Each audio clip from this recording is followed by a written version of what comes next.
Bonjour à tous, bienvenue dans Cult & Click pour une nouvelle vidéo. On va vous parler de l'IA dans le cinéma, le rôle le plus important de l'IA dans le cinéma. Alors pour ceux qui ne le savent pas, l'IA c'est le transport agglomération Havraise.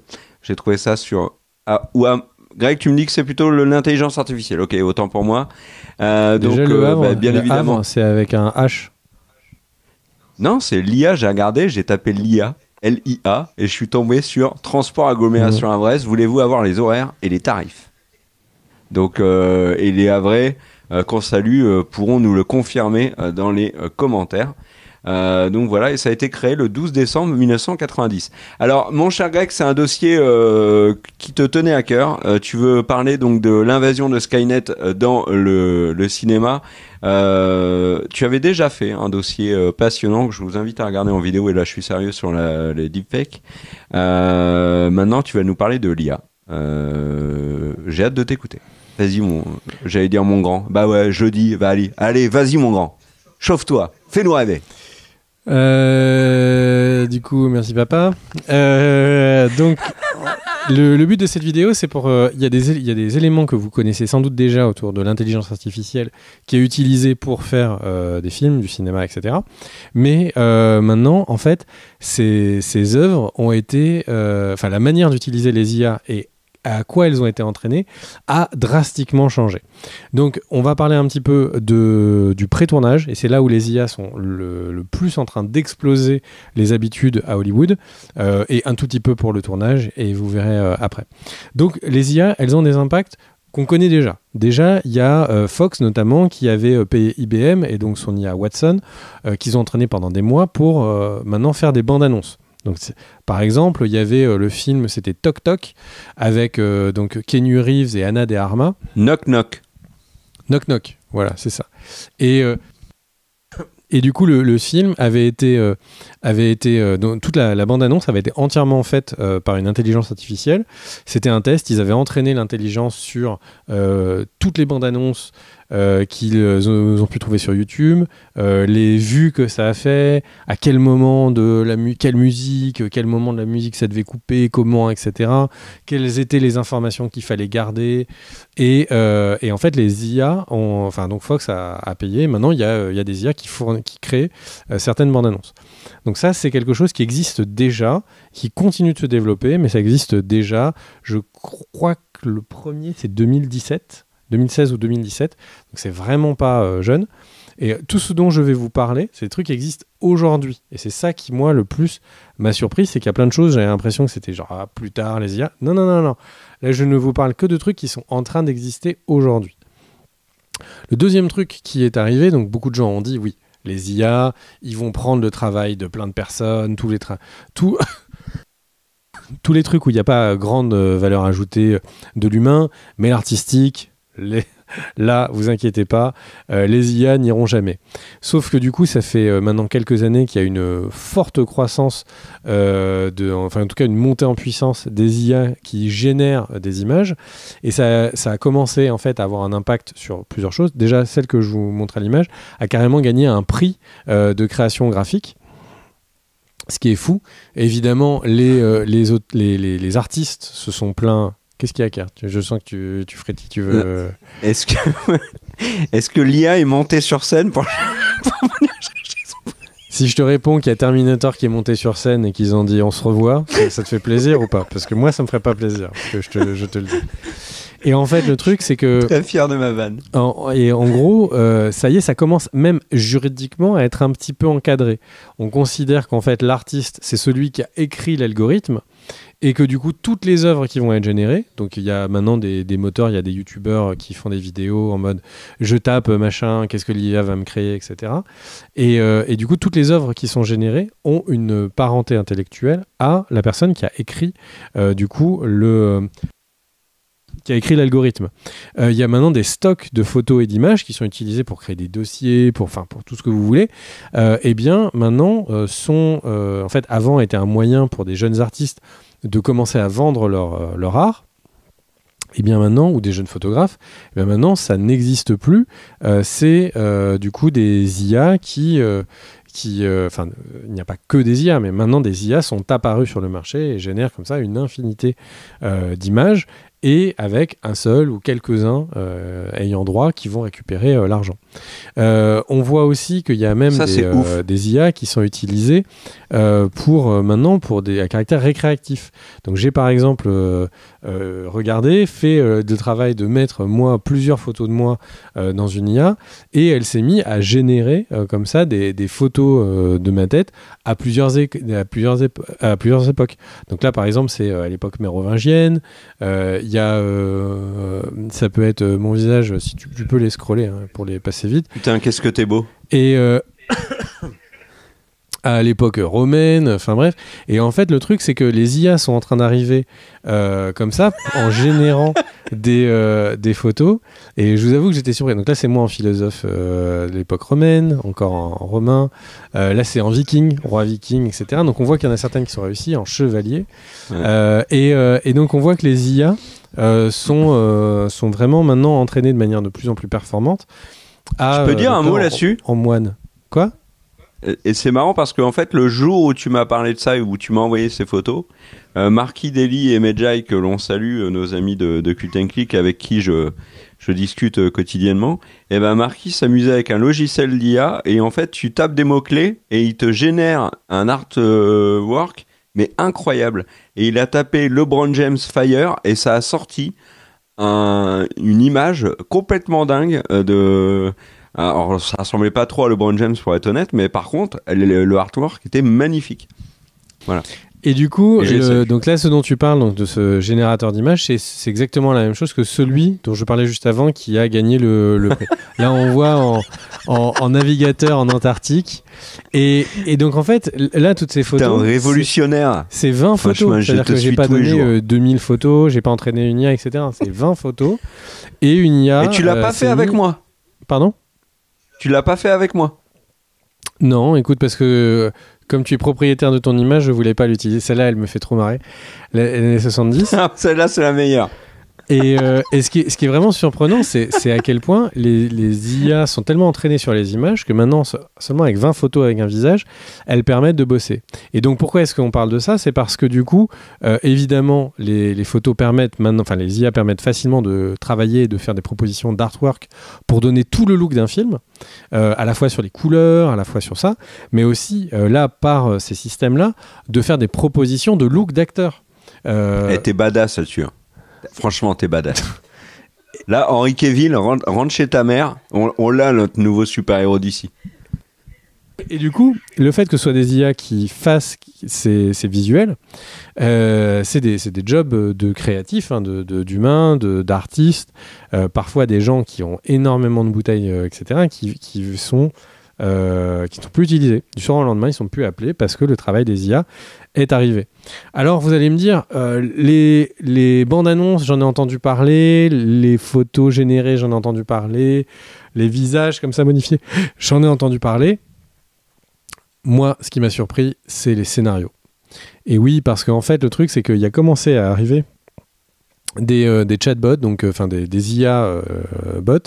Et du coup, donc il y a, pour en citer un, il y a ChatGPT qui est apparu. Et là, par exemple, je me suis amusé à lui poser des questions en disant: est-ce que tu peux me dire pourquoi est-ce que deux youtubeurs voudraient se marier ensemble ?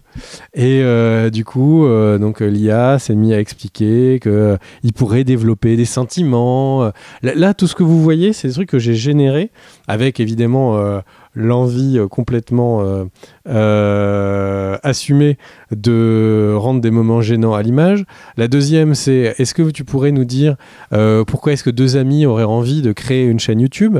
Et donc là, ça explique que deux amis ont parfois des raisons. Là, je les ai générés en anglais, mais c'est bluffant. C'est-à-dire que l'IA va donner des raisons. Elle écrit un texte, elle va donner des informations sur pourquoi est-ce que effectivement deux amis, deux personnes qui se connaissent. Donc elle a compris la question et l'a restituée. Et alors là, vous me dites: bon, ok, c'est très bien. Il y a déjà des séries qui sont faites scénaristiquement par des IA. Non ? Alors ça, c'était la blague avant. Maintenant, la réalité, c'est que c'est possible. Et du coup, si on met l'image suivante, en fait, à la même IA, donc à ChatGPT, qui est développé par OpenAI, j'ai dit, est-ce que tu pourrais m'écrire une histoire en un acte avec un plombier qui rencontre un YouTuber? Et donc là, il m'a écrit l'histoire de Sarah qui dit donc je vous lis les dialogues que l'IA m'a générés en l'espace de 20 secondes. Excusez-moi, monsieur le plombier. Le plombier qui s'appelle Jack lui dit oui, c'est moi. Qu'est-ce que je peux faire pour toi? Et Sarah lui dit mais j'ai un problème avec mon conduit dans l'évier, etc. Évidemment, quand j'ai utilisé le mot plombier, je me suis dit ça fera peut-être un petit peu marrer, ça fera peut-être un petit peu cul. C'est totalement le cas. En fait, le plombier est un job qui ne peut pas scénaristiquement faire autre chose que film de cul. Et donc, enfin, moi je parlais pas de cette série-là, moi. En fait, le truc, c'est que l'histoire que vous voyez, les dialogues qui sont totalement cohérents, et donc de ce problème de ce que Sarah a eu avec sa tuyauterie, et de Jack, le plombier, qui veut tout faire pour aider à réparer sa tuyauterie, eh bien, les dialogues, les interactions, c'est généré par une intelligence artificielle. Il n'y a pas d'humain qui est allé écrire ces 30 lignes. Après, peut-être qu'on découvre tout ça est une vaste fumisterie et qu'il y a un atelier de la sueur en Pakistan, de Pakistanais qui parlent français. Mais non, là, c'est une IA qui a été entraînée sur des scénarios à justement les écrire. C'est fou.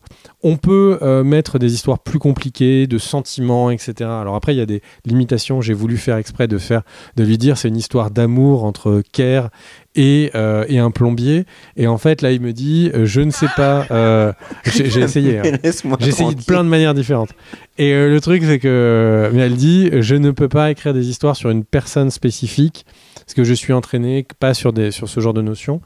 Mais là où les photos avant n'étaient pas capables de générer des personnes spécifiques, maintenant, vous l'avez vu, on envoie 20 photos et c'est parti. Donc il suffirait maintenant d'entraîner une IA en disant Kerr, c'est un mec qui aime bien Jurassic Park, il est un peu fou sur les bords, sur ci ou ça. Par contre, c'est un ami pour la vie, mais attention, il est très dangereux parce que en fait, il y a aucune série qu'il regarde vraiment en faisant autre chose que du ménage et il passe toute sa vie à faire du ménage. Enfin, on pourrait entraîner une IA sur une histoire. Et l'histoire nous pondrait du coup l'histoire de Petit Kerr au Tibet, Petit Kerr au Congo, et il pourrait tout générer. C'est juste que là, vous me dites... Est-ce que tu as essayé un truc? Est-ce que tu as tapé les origines des anneaux avec Sauron et Galadriel? Moi, je suis sûr que ça te sort un scénario généré. Alors, marre-toi, mais du coup, la suite de cette vidéo, c'est il y a des compagnies, il y a des sociétés, il y a des sociétés comme Corto.ai, c'est pas encore ces images. Il y a des sociétés comme Corto.ai qui vendent déjà depuis plusieurs années, certaines sont ouvertes depuis 2016, vendent déjà le fait de screener, de parser des scénarios pour en émettre un pourcentage de viabilité économique. Il y a plusieurs choses sur lesquelles ces systèmes apparaissent. Il y a évidemment le fait de dire que du coup tu peux prendre des thématiques. Tu dis on a fait une vidéo sur mercredi. Et mercredi, c'est une série qui a énormément de thématiques fortes. Il y a Famille Adams, il y a École de magiciens, il y a Murder Mystery. Et en fait, le truc, c'est que du coup, l'IA peut dire non, mais en fait, par rapport aux attentes de la production, il y a 10% trop peu d'histoires d'amour. L'IA peut commencer à générer l'information de dire qu'il y a peut-être que les films qui ont marché ces 10 dernières années n'ont pas eu des histoires d'amour simples entre personnages, mais c'était des triangles amoureux. Donc en fait, l'IA va essayer de retrouver des patterns entre les films qui marchent d'une certaine catégorie pour essayer d'aider un scénariste à du coup écrire mieux. Donc soit elle va carrément écrire les futurs scénarios et après d'autres personnes vont regarder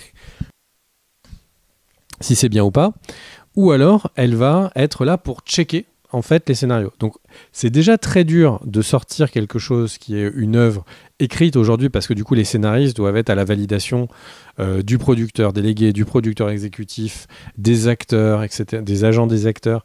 Et en fait chacun peut faire un retour pour dire non mais en fait ton œuvre là par rapport à la colonisation, non mais en fait tu montres que les colons sont trop méchants, et puis après il y en a un autre qui dit enfin, en fait il faudrait qu'il y ait juste un colon qui est très méchant mais tous les autres ils sont gentils, et au final l'histoire peut être modifiée et le propos peut être modifié voire atténué, et là ce serait même plus que des humains, ça pourrait être des IA en plus qui arrivent et qui disent non t'as pas répondu à la problématique, etc., etc. Vous pensez que c'est fou ? Bah pas tant que ça, parce que là on est en train de parler pour un gros film de 150 millions, 50 millions, 200 millions qui sont mis sur la table sur un scénario.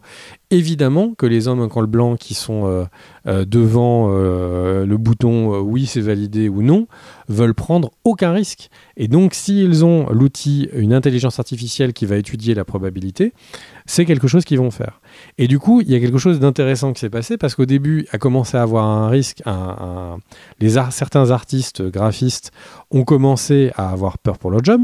Donc les producteurs, ils étaient contents parce qu'ils faisaient des économies. Puis ensuite, les scénaristes se sont dit « Oh là là, c'est chaud ». Et les producteurs qui choisissaient la viabilité des projets, eux, ils étaient pour le coup contents d'avoir des nouveaux outils.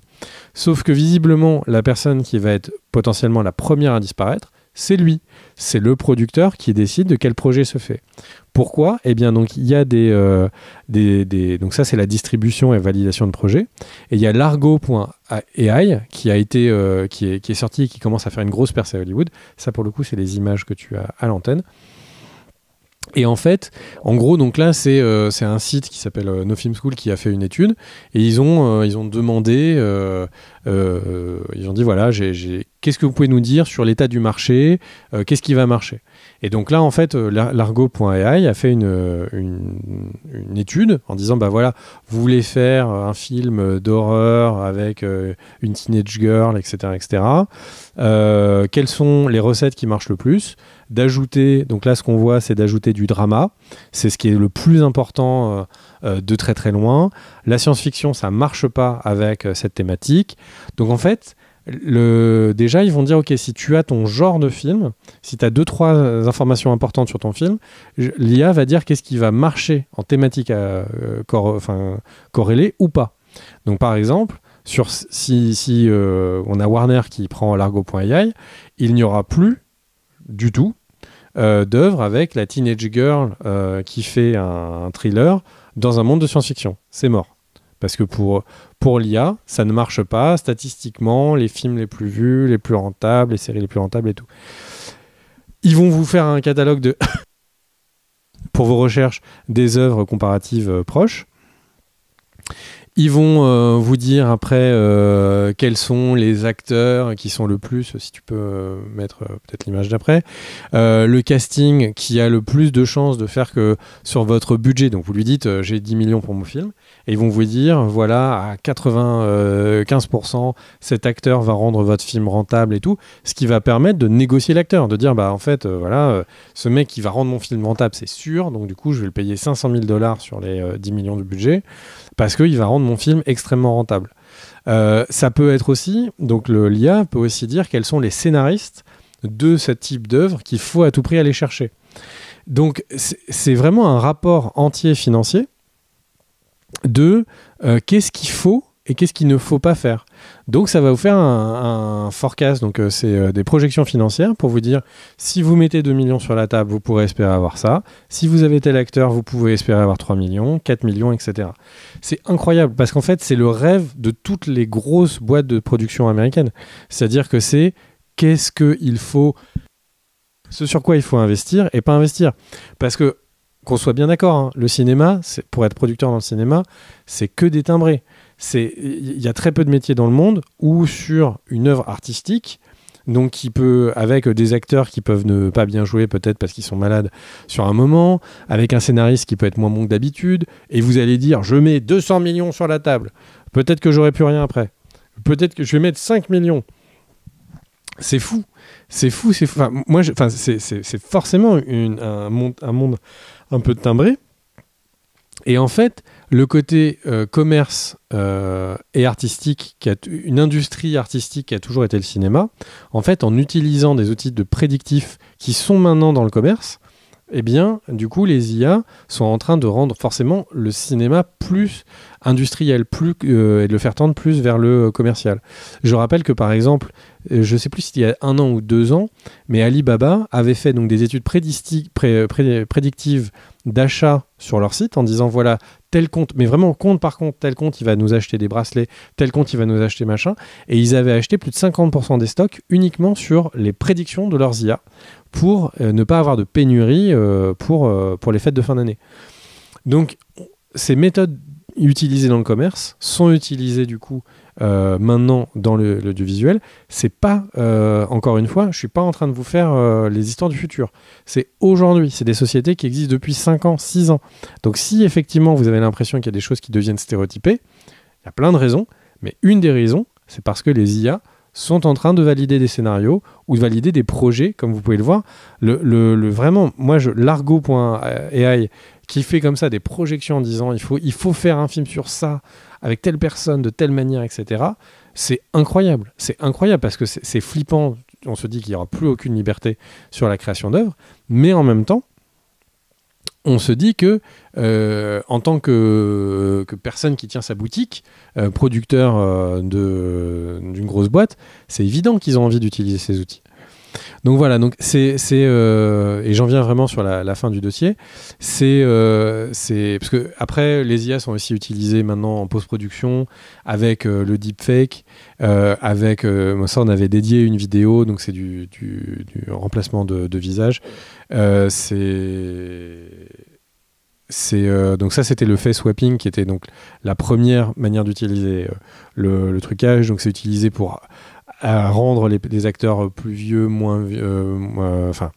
c'est pour rendre les acteurs plus vieux, plus jeunes, pour faire qu'on est comme dans The Guy, je crois, un truc comme ça, où on a du coup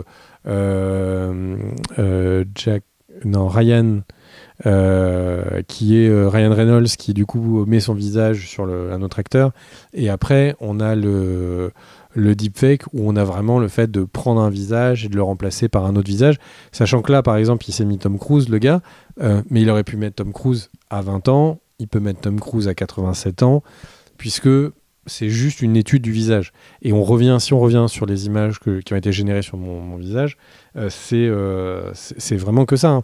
C'est du deepfake, c'est juste de prendre un visage et de le mettre sur des œuvres qui existaient déjà ou qui ont été générées pour ressembler à quelque chose qui existait déjà.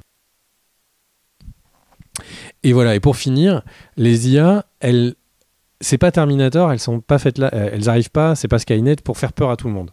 Le truc, c'est que elles arrivent de manière sympathique, faire des jolis visages, des trucs marrants qu'on a envie d'envoyer en carte postale à sa famille. C'est une aide pour le business, etc. La problématique, c'est ce qu'il y a derrière. Et c'est que les personnes... Enfin, là, d'avoir fait 40 visages de ma tête parmi les époques, alors j'aurais peut-être pas eu les moyens de payer comme ça à des artistes qui le font. Mais là, en tout cas, ce qui est sûr, c'est que les artistes qui pouvaient le faire avant n'existeront, enfin à court terme potentiellement n'existeront plus, ou il n'y en aura plus beaucoup.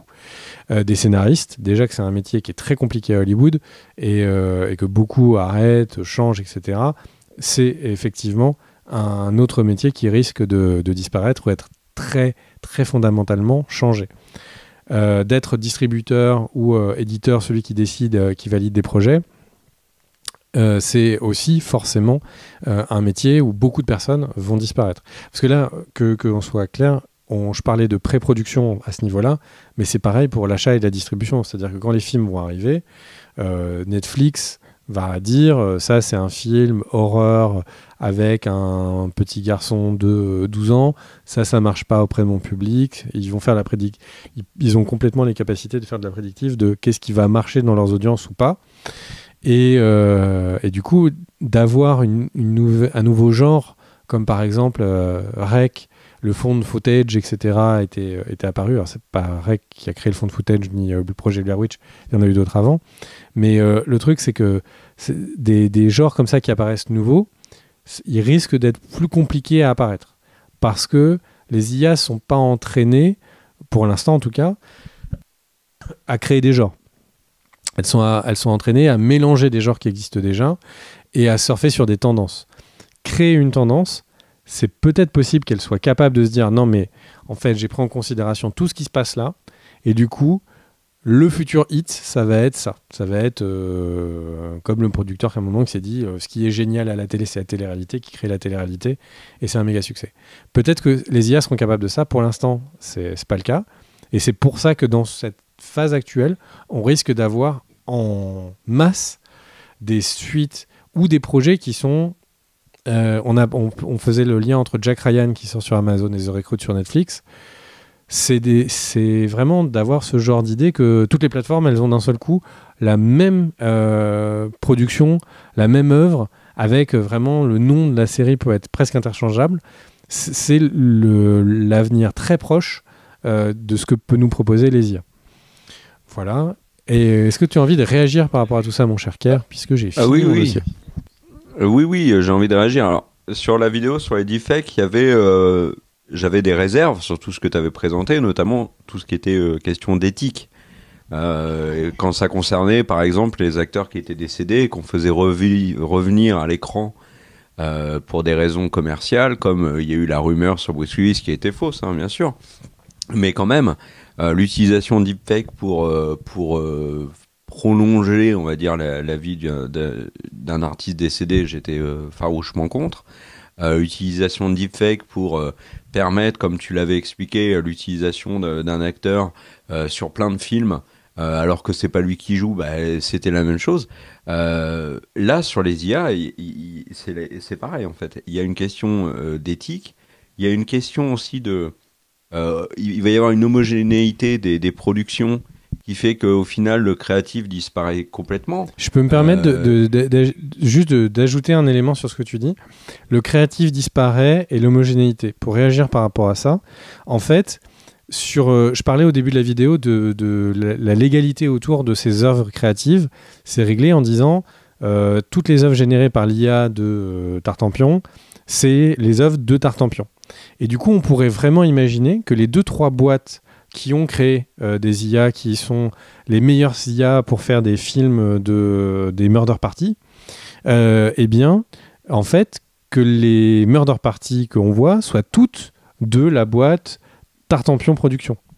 Et en fait, Tartampion Productions, c'est des mecs qui sont des spécialistes pour peaufiner une IA, et il n'y a plus de scénaristes. Et en fait, ce qui est le rêve absolu des distributeurs américains et des grosses boîtes de production, ça veut dire qu'il n'y a pas d'humain qui va posséder ni les droits d'écriture, ni les droits de propriété intellectuelle.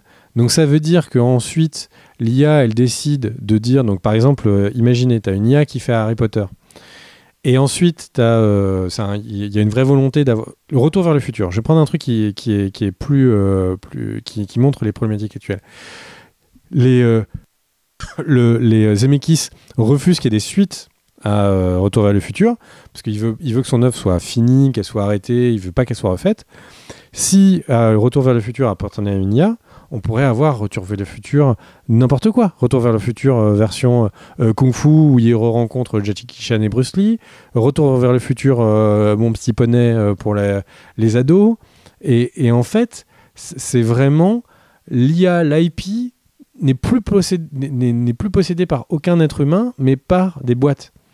Et ça laisse la place à énormément de trucs.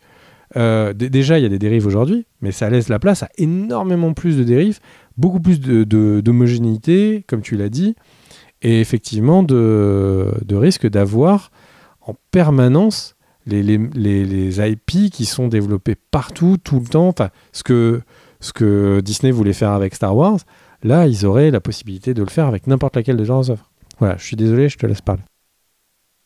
Ouais, non, mais t'avais... Très bien. Le truc, c'est... donc, je disais, il y a une homogénéité. Est-ce que nous, on veut cette homogénéité ? Bah non. il y a quand même toujours le plaisir de voir un film qu'on n'a pas vu venir et qui est différent et qui propose quelque chose qui sort de l'esprit tordu ou pas tordu d'un artiste, d'un scénariste, d'un réalisateur. Il faut cette place-là et c'est souvent, c'est même tout le temps dans ce genre d'œuvre-là qu'on trouve notre plaisir et l'amour du cinéma et des séries télé.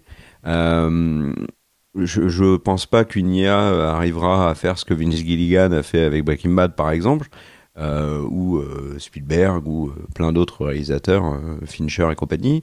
Donc il y a déjà ça. Je pense que là, en plus, tu l'as dit, il n'y a pas de limite à ça. C'est-à-dire qu'au sein même de l'entreprise qui génère l'IA peut se mettre à gérer certains aspects de l'entreprise et donc de liquider une partie du personnel.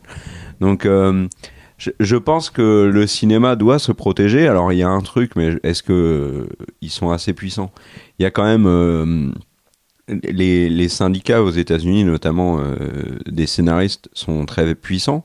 On le sait, il y a plein d'exemples de grèves, qui ont provoqué des retards dans les tournages. On l'a vu ça aussi dans le sport avec la NBA, qui ont carrément provoqué une saison extrêmement courte en 99.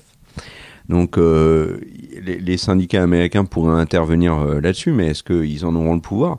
Mais juste là, je vais faire une remarque qu'un libéral ne va pas comprendre et va vouloir m'insulter, mais à un moment donné, il faut aussi se protéger nous et ne protéger les emplois. Il faut se dire, stop, là, c'est une dérive. Il faut protéger les emplois des gens dans notre entreprise, des gens dans notre industrie qu'est le cinéma. Parce que, mine de rien, l'IA, elle n'a pas une famille à nourrir. Donc, ouais, je pense que j'ai choqué plein de gens là. Mais ça m'embête vraiment, tu vois. Et en fait, alors, on a la dérive de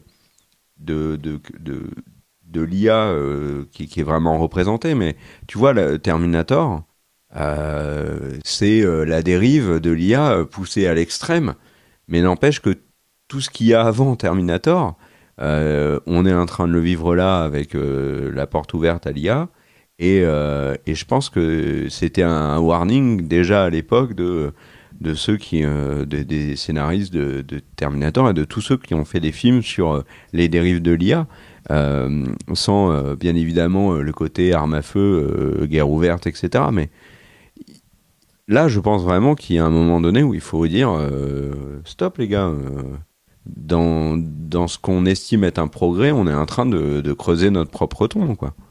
Donc ça m'embête vraiment. Tu vois, c'est de l'éthique comme finalement sur les deepfakes où pour moi, je suis extrêmement triste de savoir que Robin Williams, par exemple, est décédé. J'adorerais revoir Robin Williams, mais Robin Williams est décédé. Et j'ai pleuré le jour où il est décédé. J'ai pas envie de revoir un film avec Robin Williams parce qu'il est décédé, point barre. Comme j'aimerais revoir mon père, mais je le reverrai jamais. Donc là, sur les IA, c'est la même chose. Il y a des dérives. Il faut arrêter avec ce genre de dérives. Tu le dis très bien. Il y a les IA permettent d'analyser un marché, permettent de dire ce qui fonctionne ou fonctionne pas sur un film. Très bien. Ça ne veut pas dire qu'on fout les IA dans la corbeille et on vide la corbeille. Non, on peut s'en servir comme des outils, mais il faut quand même que la personne qui est le final cut, ce soit un daron, une daronne. Et voilà, enfin, c'est pas possible autrement. En outil, d'accord, mais tu vois, le truc sur les images, je me suis fait la remarque, je me suis dit, mais au secours, quoi. Les artworks que sont capables de pondre les IA aujourd'hui sont ouf. Et t'as des artistes qui passaient des heures et des heures et des heures et des heures et des heures à faire un truc qui ressemblait à ça. Et là, c'est pondu en quelques secondes. Mais où est le plaisir, en fait? Ok, tu vois un truc qui est beau, mais il n'y a pas l'artiste qui est derrière. Moi, je veux l'artiste derrière. Je m'en fous que ce soit géré par une... Tu sais qu'il y avait un truc qui était apparu depuis quelques années, c'était les commissions, tu sais, les artistes qui, sur Twitter, sur n'importe quoi d'ailleurs, étaient vraiment en contact avec le grand public, qui disaient moi je veux une photo de mon avatar modifiée, je veux un chevalier, etc. Et en fait, ça avait développé vraiment beaucoup. il y avait beaucoup de jeunes artistes en école qui commençaient à pouvoir subvenir à leurs besoins comme ça. Et là, en quelques mois, il y a eu visiblement une baisse drastique des commandes parce que du coup, les gens vont juste sur le système de génération d'images pour dire chevalier habillé en vert, c'est fini. Mais ça, c'est terrible. Marquis, que j'ai déjà évoqué dans la vidéo, il faisait des montages de nous, mais moi, j'adorais ça. Je les ai en face de moi, là. Et il en a fait de toi aussi. Mais là où c'est encore plus beau de savoir que j'ai ma tronche sur la fiche de Drive, où là-bas, je suis en Superman, c'est parce que je sais que Marquis, il a bossé avec les logiciels et tout, il a fait ça, ça lui a pris du temps, il l'a fait parce qu'il avait envie. Moi, j'ai été hyper touché et je l'ai remercié. Toi, t'as fait pareil. Enfin, tu vois, c'est juste pas, il a pris une photo, il l'a foutu dans un logiciel, il a appuyé sur un bouton et 5 secondes après, oui, ça va me faire marrer, tu vois, si je lui demande de me foutre dans Jurassic Park, par exemple, ça va me faire marrer, mais ça aura pas la même symbolique. Les montages de Marquis, moi, je les ai imprimés, il y en a certains que j'ai encadrés, il y en a, tu vois, je te dis, ils sont sur mon mur, là. Donc, c'est pas la même... il y a l'affect aussi, la reconnaissance du travail de l'artiste, de tout ça qui doit être derrière. Sur les films, sur l'écriture d'un scénario, je suis désolé, jamais un scénariste... jamais une IA qui écrit un bouquin, un scénario, pardon, arrivera à me faire autant rêver qu'Aaron Sorkin le fait, par exemple, avec ses scénarios. Et ça, c'est là où tu te trompes. C'est là où tu te trompes, Kerr. C'est que les IA sont faites pour être absolument parfaites sur une chose donnée. Je pense que la meilleure murder party, pour reprendre l'exemple de tout à l'heure, sera écrite par une IA. La question, c'est que il faut accepter que petit à petit, on va vers ça. Tu disais Breaking Bad, mais non, pourquoi l'accepter ? C'est pas par une IA. De notre vivant, enfin, si on a une vie de 10 ou 20 ans, encore, elle va être... on va voir des œuvres écrites par des IA qui vont être la plus grande œuvre de magicien, tu vois, de fantasy de l'histoire. Et c'est perturbant parce qu'en fait, ça va être des succès. On va vraiment kiffer ces trucs-là. Mais en même temps, la créativité d'avoir un fourmillement de personnes qui vont avoir des idées, d'écrire Le Seigneur des Anneaux quand personne ne fait de la fantasy. Ça, par contre, pour l'instant, c'est pas sur la table. Peut-être que ça le sera, mais pour l'instant, c'est pas sur la table. Et surtout, le truc, c'est que en fait, il y a toujours ce moment de transition. Et là, on en parlait dans les vidéos news, Warner, entre 4 et 5 milliards de dollars d'économies à faire, ils vont prendre aucun risque. Tous les scénarios à 100 millions de dollars, ils vont être validés par des IA aujourd'hui. Là, encore une fois, Largo, c'est pas une start-up qui est dans un garage. C'est une boîte qui vend déjà à Hollywood ses services. Donc voilà, en tout cas, je suis très content d'avoir pu vous faire cette vidéo. Pardon, vas-y, tu voulais. Non, mais que l'IA aide, mais remplace totalement, non. Tu vois, le jour où le scénario sera totalement écrit, tu parles de l'exemple de la Murder Party, sera totalement écrit par une IA, bah ça me fera chier, tu vois. Je continuerai de préférer le scénar de Kevin Williamson sur Scream, par exemple. Tu vois ? Alors on a quelques petits ajouts avant de se quitter sur la vidéo IA. Alors d'abord, vous avez pu noter qu'on a changé de vêtements. C'est l'IA qu'on utilise qui nous a dit bah non, vos vêtements ça ne va pas changer. Et donc vraiment la dictature des IA est vraiment en place. Mon cher Greg, que voulais-tu rajouter ? Eh bien, moi, je voulais rajouter 2 éléments marquants qui sont arrivés juste après qu'on enregistre la vidéo, et donc ça me paraissait bizarre de ne pas en parler. La première chose, c'est qu'il y a eu un court-métrage qui a été réalisé par une IA. Et oui, alors je parle du court-métrage qui s'appelle The Safe Zone, qui est un film qui est entièrement écrit et réalisé par ChatGPT, dont on a parlé plus tôt dans la vidéo. Alors attention, qu'est-ce que ça veut dire un film qui est écrit et réalisé ? Donc écrit, vous avez vu tout à l'heure que les IA sont capables d'écrire des scénarios, et Et au niveau donc de la réalisation, en fait, ils ont tout simplement demandé à l'IA, tu verrais les plans de quelle manière, un gros plan, etc. Et donc l'IA a pu générer donc toutes les notes de réalisation, caméra grand angle, plan serré, etc. Et elle a donc pu générer tout ça pour que des vrais humains prennent toutes ces informations et aillent filmer des vrais acteurs qui ont interprété les rôles, etc. Évidemment, ils sont amusés à faire écrire à l'IA une histoire sur le fait que c'était une IA qui prenait le contrôle du monde et qu'il fallait que dans une famille, les gens décident de qui allait survivre. Donc, ce qui n'est pas du tout anxiogène. Et évidemment, du coup, il y a eu tout plein de choses qui ont été rajoutées. Évidemment, le jeu d'acteur est rajouté. Les dialogues qui sont très simplistes, qui sont là, toi, tu vas mourir. Bien là, c'est du coup des pleurs. Là, par exemple, tu peux mettre cette image où il y a tout de suite quelqu'un qui va vraiment jouer avec énormément d'émotion, le fait de dire non mais peut-être c'est toi, etc. Et donc voilà, donc le premier court-métrage réalisé et écrit par une IA, c'est fait. Et du coup, l'équipe qui a produit ça, et notamment le producteur, ont eu plusieurs propos que j'ai trouvé très intéressants et que je voulais vraiment rajouter à la vidéo. Le premier, c'est tout simplement qu'en fait, ce qu'ils ont expliqué, c'est que quand on est d'abord en phase de pré-production, de réfléchir en fait à une idée, de quelle manière l'attaquer, de quels seraient les plans à étudier, généralement, c'est quelque chose qui va prendre énormément de temps. Et l'IA a généré à peu près, je crois que c'est 150 versions en 1 heure de la réalisation, là où évidemment une seule de ces versions aurait pris plusieurs jours à un humain, quoi. Donc il disait que pour défricher le travail d'un humain, ça pourrait être extrêmement intéressant pour qu'ensuite il puisse choisir quelle est la meilleure voie et puis après le mettre à sa sauce. Donc ça, c'est un premier élément où c'est un petit peu la machine au service de l'humain. Et après, il expliquait que si on mélange ça avec la notion d'image générée par IA et qu'on se projette très longtemps dans le futur, admettons qu'on se projette d'ici 20 ans, 30 ans, où les IA sont capables de générer des images animées, des films, avec à peu près comme on en a envie.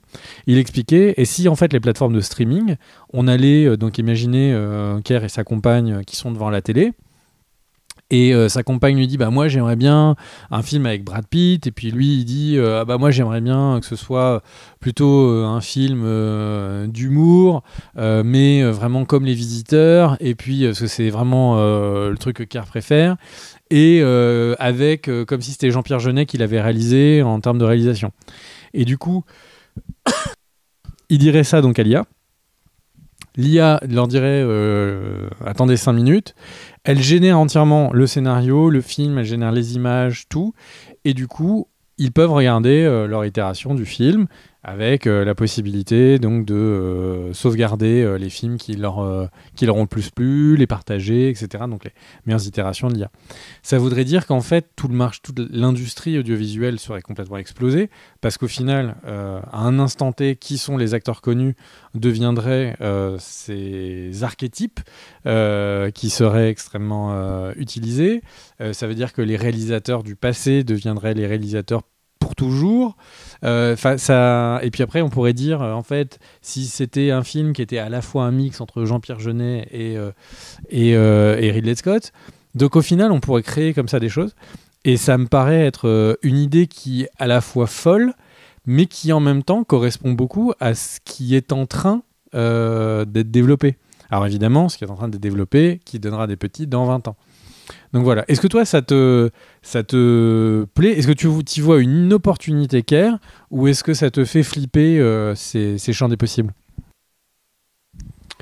Non, non, ça me fait flipper, forcément, que l'IA dirige tout, ça me... Attends. Oh, c'est pas mal. C'est mieux ? L'IA me dit d'ouvrir ma veste. Vraiment casse-pied. Écoute, non, ça me fait flipper, mais on perd le contrôle, quoi. On perd le contrôle. Mon col, mais il est bien, mon col. C'est pas vrai. T'es mieux sans. Voilà, c'est bon. Moi, j'imagine si du coup, du soir au lendemain, on pouvait avoir une IA comme ça qui t'écrit tes vannes. Ah, mais alors là... ça pourrait être séduisant. Non, mais je l'ai fait bugger. C'est dans Terminator, ils sont tous là en train de galérer avec Skynet. Tout d'un coup, je te balance une vanne. Vous connaissez d'ici et d'ailleurs. Et là, bam, les machines font... Bam, terminé. C'est une solution. Ouais. Les blagues de Kerr en sauveur de l'humanité, je ne suis pas sûr. Bref, on retourne à ce qu'on avait enregistré avant pour le mot de la fin. Des bisous à tous. Bon là, c'est Greg du futur qui dit ça. Bon, on laisse le mot de la fin à nos nous du passé. Des bisous, ciao ciao. Voilà, je te laisse conclure, mon cher Greg. C'était une vidéo qui est un peu en deux parties. C'est un peu la suite de la vidéo qu'on a fait sur le deepfake que je vous conseille très chaleureusement d'aller voir. Voilà, j'ai un peu plus bossé que sur les autres vidéos, sur cette vidéo sur les IA, parce que c'est une thématique qui, moi, m'intrigue beaucoup. Et puis vraiment, je sens à quel point les œuvres qu'on va regarder vont être marquées par ça. J'espère que ça vous a plu, j'espère que je vous ai appris des choses. Et si c'est le cas, n'hésitez pas à partager la vidéo ou mettre un petit pouce, mettre votre réaction. Moi, mon plaisir en faisant ces vidéos, c'est clairement d'aller voir dans les commentaires ce que vous en dites. Donc du coup, eh bien, à très vite et avec Air, on vous remercie. Des bisous à tous, ciao ciao. Et puis, et juste un truc, il y a la méta de Netflix dont on avait parlé, qui est une autre vidéo encore, où on avait dit comment ils allaient changer leur politique et comment ils utilisaient toutes les données qu'ils avaient pour dire, là, les gens, ils s'arrêtent à 10 minutes, 20 minutes et tout. Évidemment, il faut mélanger ces informations-là avec ce qu'il y a sur les IA. C'est de la data pour qu'ils puissent en faire ce qu'ils veulent. Bref, des bisous, on referme cette page, même si ce livre-là est très loin d'être achevé. Ciao à tous. Mon mot de la fin, ça sera quand même que par rapport à l'IA que tu as présenté, je préférais le transport à vrai. Je le trouvais quand même plus sympa pour le futur. Des bisous à tous. Ciao, ciao.